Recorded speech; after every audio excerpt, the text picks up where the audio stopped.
Lecture matter স্মৃতিশক্তি বৃদ্ধি করার উপায়। সৃষ্টির কাম করতে হয়। সৃষ্টি বহুমুখী বহুমাত্রিক বিচিত্র কাম করে। মানুষ কল্পনাতীত মেধা সম্পদের অধিকারী। মানুষের গোপনে প্রকাশ্যে বহুমুখী বহুমাত্রিক কাজ করতে হয়। বেশিরভাগ মানুষ বর্তমানে কাজটি পরিপূর্ণভাবে করে না। বেশিরভাগ মানুষ বর্তমানে কাজটি আংশিকভাবে করে। মানুষের বর্তমান কাজটি পরিপূর্ণভাবে করা দরকার। মানুষ অনেক কিছুই স্মরণে রাখতে পারে না। মানুষ অনেক কিছুই স্মরণে রাখতে পারে না কারণ হলো মানুষ পরিপূর্ণভাবে বর্তমান কাজটি করে না। মানুষ পরিপূর্ণভাবে বর্তমান কাজগুলো করলে অনেক কিছুই সে স্মরণে রাখতে পারে, দ্রুত ভুলে যেতে পারে না। মানুষের অনেক কিছুই স্মরণে রাখতে হয়। উদাহরণ, মানুষ এক জায়গায় হতে অন্য জায়গায় হেঁটে গেল। মানুষ 6টি জ্ঞানেন্দ্রিয় একই সাথে ব্যবহার করে কাজ করা দরকার। মানুষ 6টি জ্ঞানেন্দ্রিয় একই সাথে ব্যবহার না করে রাস্তায় যাতায়াতের কারণে রাস্তার অনেক কিছুই স্মরণে রাখতে পারে না। রাস্তার প্রয়োজনীয় অনেক কিছুই দ্রুত ভুলে যায়। মানুষ 6টি জ্ঞানেন্দ্রিয় একই সাথে ব্যবহার করে রাস্তায় যাতায়াত করলে রাস্তার অনেক কিছুই স্মরণে রাখতে পারে, অনেক কিছুই দ্রুত ভুলে যায় না।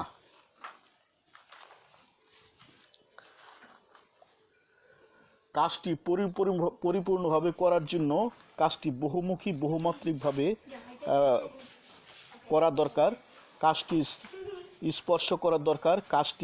কাজটির ঘ্রাণ নাক দিয়ে পরীক্ষা করা দরকার। কাজটির স্বাদ জিহ্বা দিয়ে নেওয়া প্রয়োজন দরকার, অত্যাবশ্যক। কাজটির শব্দ কান দিয়ে শোনা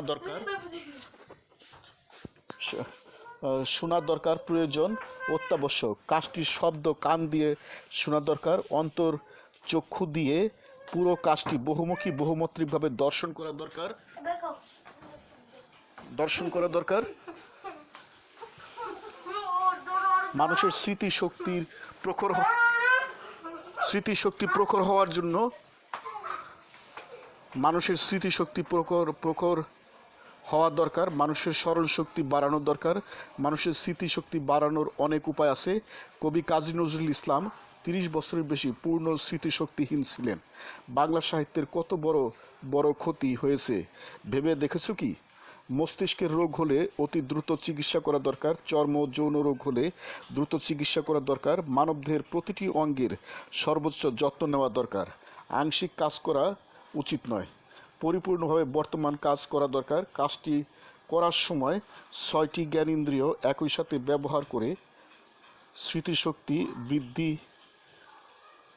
বৃদ্ধি পায়। 6টি জ্ঞানেন্দ্রিয় ব্যবহার করে বর্তমান কাজগুলো করাই স্মৃতিশক্তি বৃদ্ধি করার সেরা উপায়। স্মৃতিশক্তি বৃদ্ধি করার একটি যোগ। পরিপূর্ণভাবে কাজ করার জন্য এবং স্মৃতিশক্তি বৃদ্ধি করার জন্য মহাবিশ্ব সুপার যোগ, পরিপূর্ণভাবে কাজ করা যোগ সৃষ্টি করা হয়েছে। তোমরা দৈনিক যোগ চর্চা করো। তোমরা কাজটি পরিপূর্ণভাবে করো।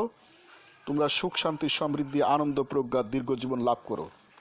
দৈনিক চর্চা প্রণালী, ডেইলি প্র্যাকটিসিং প্রসিডিউরস। শিক্ষকের কমান্ড মানন। একক অবলিক দলগত সময় যোগ করো। দিনের যে কোনো সময় যোগ করো। নীরব অবলিক উচ্চস্বর যোগ। শোয়া অবলিক বসা অবলিক দাঁড়ানো যোগ করো। কল্পনা অবলিক বাস্তব অবলিক ব্যবহারিক যোগ করো। এখন বাস্তব অবলিক ব্যবহারিক অবলিক নীরব যোগ করো। শিক্ষকের কমান্ড মানো। একক অবলিক দলগত যোগ করো। ইচ্ছামতো সময়সীমায় যোগ করো। শোয়া অবলিক বসা অবলিক দাঁড়ানো যোগ করো। ব্যবহারিক অবলিক বাস্তব অবলিক কল্পনা যোগ করো। বই পড়া। আরামদায়ক আসনে বসো। বই হাতে লও। বইয়ের রং, পৃষ্ঠা সংখ্যা, কাগজের মান, লেখক, প্রকাশক প্রভৃতির বিষয় গভীরভাবে লক্ষ্য করো। বইয়ের গন্ধ নাক দিয়ে নাও যাতে গন্ধ মনে রাখতে পারো। জিহ্বা দিয়ে বইয়ের স্বাদ নাও, বইয়ের স্বাদ স্মরণে যাতে রাখতে পারো। বইয়ের শব্দ করো। বইয়ের শব্দ কান দিয়ে শোনো। বইয়ের একটি অনুচ্ছেদ গভীরভাবে মনোযোগ দিয়ে অধ্যয়ন করো উচ্চস্বরে। বইয়ের অনুচ্ছেদটি নীরবে অধ্যয়ন করো। অনুচ্ছেদের প্রতিটি বাক্য ভালো করে বুঝে অধ্যয়ন করো, অন্তর্চক্ষু দিয়ে অনুচ্ছেদের শিক্ষাগুলো দেখো। এইভাবে প্রতিটি কাজ পরিপূর্ণ 6টি ইন্দ্রিয় একসাথে ব্যবহার করে প্রতিটি কাজ যদি করো তাহলে তোমাদের কাজটাও পারফেক্ট হবে এবং তোমাদের স্মরণ শক্তিও বৃদ্ধি পাবে। লেকচার সমাপ্ত। আমি গুরু মহাবিশ্ব, ইয়োগা কনসালটেন্ট, প্রতিষ্ঠাতা সভাপতি, মহাবিশ্ব যোগ আন্তর্জাতিক, মহাবিশ্ব মেডিটেশনস ইন্টারন্যাশনাল, মহাবিশ্ব centre, Dhaka, Bangladesh. Happy every day to all, happy every day to all. প্রতিদিন সব সৃষ্টির মঙ্গল হোক, প্রতিদিন সব সৃষ্টির মঙ্গল হোক।